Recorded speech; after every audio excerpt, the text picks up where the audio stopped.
Dan Illman, Matt Burney are kicking off the late pick 5 at Tampa Bay Downs on Saturday with 3-year-old stakes action. It's the Pasco Stakes.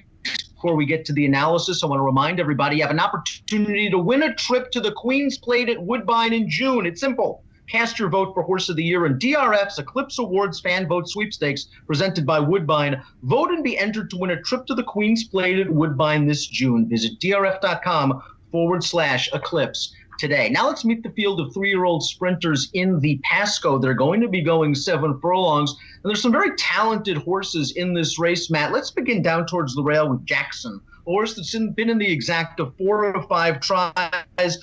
Last time out, he made the front in the Buffalo Man Stakes, and he just couldn't hold off Zenden. Is there any way he can turn the tables at 7? I'm a little bit worried about the extra distance, although I can see a situation where Antonio Guerrero takes him back this time.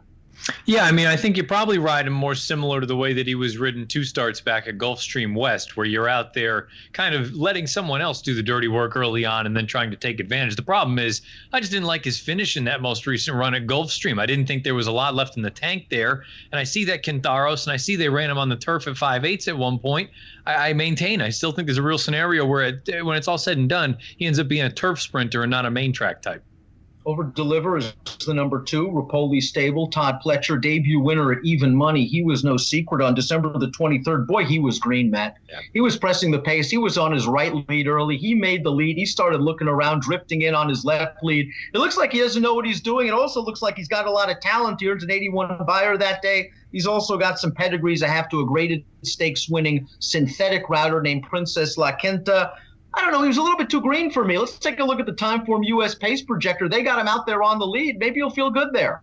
I got to be honest with you. That I've talked about it in the past. You see Pletcher babies, you see Baffert babies, you see Chad Brown babies. You expect them to be professional, and when they're not, it's a little bit of a red flag. And I understand. I agree with you. He was very, very green, and I look at it and say the potential is probably still there, but he is certainly a work in progress. He's far from a finished piece here, and I don't know that I totally love that at a short price. Given the connections, he's going to take money.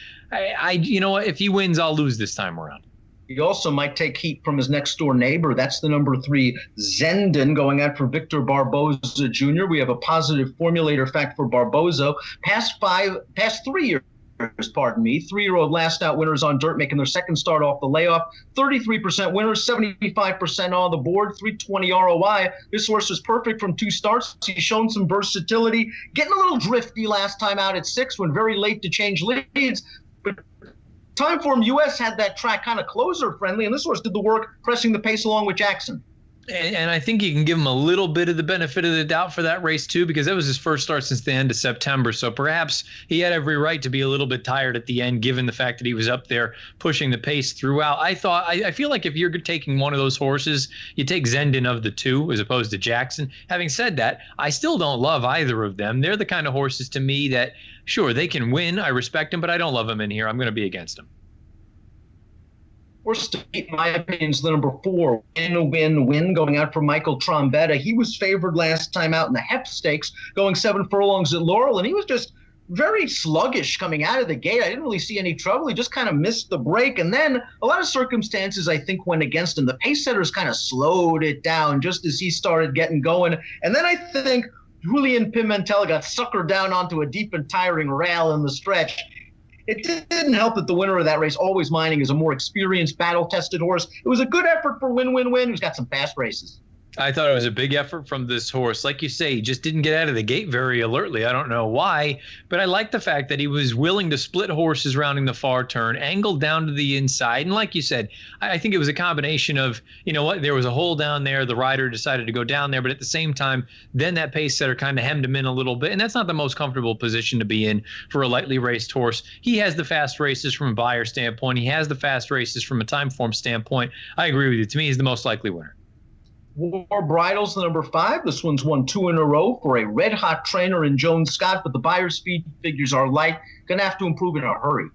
I really liked the race from this horse most recently. I've had this one sitting in my DRF Horse Watch for some time. The problem is I didn't think this would be the spot or as salty a spot that he would be coming back in. To me, this is just probably too tough.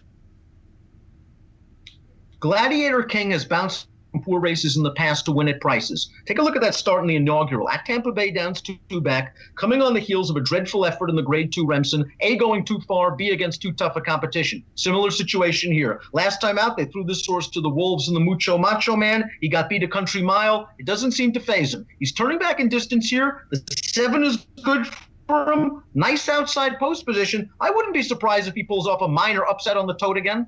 I think he's going to be forwardly placed. I think in the grand scheme of things, he's going to end up being more of a grass type. And I respect the fact that the connections keep running him in these dirt races. It's early, 3-year-olds. Take a shot while you got him good.